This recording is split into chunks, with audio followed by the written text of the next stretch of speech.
পূব দিখাৰু আৰু দীঘলীয়াতি গাঁৱৰ সংযোগী পথৰ কাষতে দুটা বন্য হস্তি আজি মৃত্যু হ'ল। আমি বহু বছৰ আগৰ পৰাই এই বন্য হস্তি তাণ্ডৱৰ সন্মুখীন হৈছোঁ, কিন্তু তেনেকৈ বিভাগীয় বন বিভাগৰ প্ৰতিবন্ধসকলে আমাক কোনো ধৰণৰ সহায় কৰা নাই।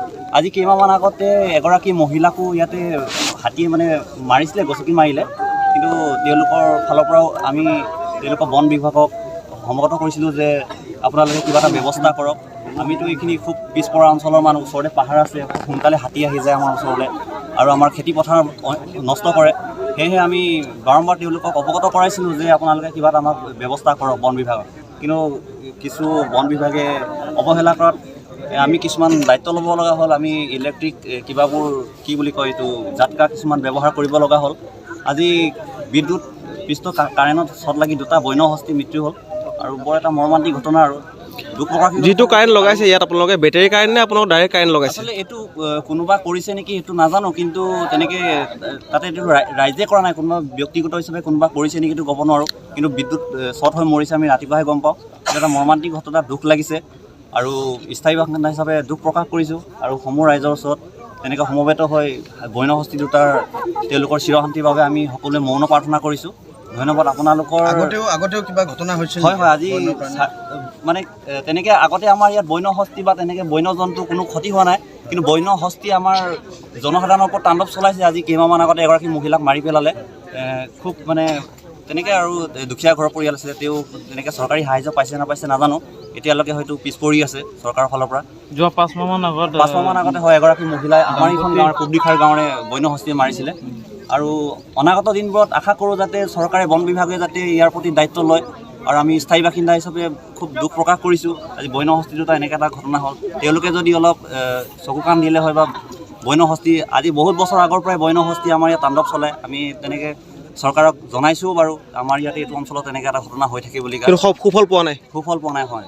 চৰকাৰক হয় ডেইলি এতিয়া ডেইলি আহে, বাৰিষা বুলি। কিমান আহে হাতী? কেতিয়াবা জাকৰীয়া হাতী আহে, কেতিয়াবা দুটা এটা তেনেকৈ, কেতিয়াবা অকলশৰীয়াও আহে, কেতিয়াবা 10টা 20টা তেনেকৈ জাকৰি আহে। আমি আপোনালোকৰ কিহৰ বাবে ধান খাবলৈ? হয়, ধান খাবলৈ আহে। বন্য হস্তি যিহেতু আহিবই ধান খাবলৈ, ওচৰতে পাহাৰখন আছে, দেখিছে আপোনালোকে পাহাৰখন, তেনেকৈ ওলাই আহে খুব সোনকালে। কেতিয়াবা দিনৰ ভাগতো তাণ্ডৱ চলায়, কেতিয়াবা ৰাতিও আহে, কেতিয়াবা বুলি প্ৰায় আহে, ৰাতি আহে আৰু কেতিয়াবা দিনতো আহে। ঠিক তেনেকৈ আপোনালোকৰ এই সামাজিক মাধ্যমৰ জৰিয়তে চৰকাৰক জনাওঁ যে আপোনালোকে এটা উচিত পদক্ষেপ ল'ব লাগে। ধন্যবাদ। Today morning at around 8 I have received the information that 2 elephants has been died in Dokmuka range due to electric fencing. So I have come from Difu directly to see what has happened. After coming here, I have found that 1 male and 1 female elephant has been died due to electric fencing. This raising of electric fencing is totally illegal. आज ही हाथी मरी से काली मानव मरी हो पारे है ना, it is totally illegal. For this we have already filed FIR to the police. We will take action regarding this. Now जितु हुईसे एतिया पोस्टमार्टम होबो. पोस्टमार्टम एक्जेक्ट रीजन ओलाई जाबो, एक्जेक्ट की कारणे तो हुईसे तार पिछे तो गांडा खादे तो दफन करिबो लगिबो. ये तो बहुत यहाँ के ब्या कथा है. यहाँ के किसान जो है अपने खेत के संरक्षण के लिए कई दिनों से ये लोग हाथी बहुत ही नष्ट कर रहे हैं. कई दिनों से कई उपकार कर रहे हैं लोग, लेकिन उनका कोई सफल नहीं, उन लोग को प्रोटेक्शन नहीं दिया जा रहा है. फॉरेस्ट की तरफ से आप लोग कोई यहाँ का जितना भी हाथी जितने भी खेत नष्ट कर रहे हैं, घर पे घुस रहे हैं, लेकिन किसी तरह का एक्शन दिखाई नहीं दे रहा. अगर आखिर में वो लोग इस तरह का अगर करते हैं तो आप लोग क्या एक्शन लेंगे? एक्चुअली में जो है पास में आपका डोगोका रिजर्व फॉरेस्ट है, ठीक है. हाथी का जो है हैबिट है, ये जो धान लगाता है इसको धान को अट्रैक्ट होकर वो आता है, ठीक है. आता है उसको आप उसका जो भी हैबिट है उसका आप हाथी का हैबिट चेंज नहीं कर सकते. फॉरेस्ट डिपार्टमेंट उसको जंगल के अंदर बांध के नहीं रख सकता है ना. तो उसका जो नेचर, दूसरा उसका माइग्रेशन होता है, इधर से उधर जाता है, उसका कॉरिडोर होता है, उसको आप डिस्टर्ब नहीं कर सकते.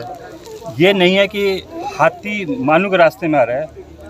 ये हाथी तो बहुत पहले से यहाँ आ रहा होगा, हाथी के रास्ते में आदमी आया हुआ. ये प्रॉब्लम हाथी की वजह से नहीं हो रहा है, आदमी की वजह से हो रहा है. आपको क्या लगता है ये फेंसिंग बैटरी का है या इलेक्ट्रिसिटी से हो? ये इलेक्ट्रिसिटी का, क्योंकि सोलर फेंसिंग जो होता है वो तो जनरली यूज करते हैं, है ना, उससे माइल्ड शॉक लगता है, उससे आदमी भी नहीं मरता है, ये तो हाथी मर गया। इलेक्ट्रिक फेंसिंग इसका भी पुलिस में FIR किया गया है और उससे निकल के आएगा कौन इसके लिए रेस्पॉन्सिबल, उसके खिलाफ एक्शन लिया जाएगा। सर एक हाथी प्रेग्नेंट है क्या? ये तो पोस्टमार्टम होने के बाद में पता चल पाएगा एग्जैक्टली, तो आप ऐसे नहीं बता पाएंगे।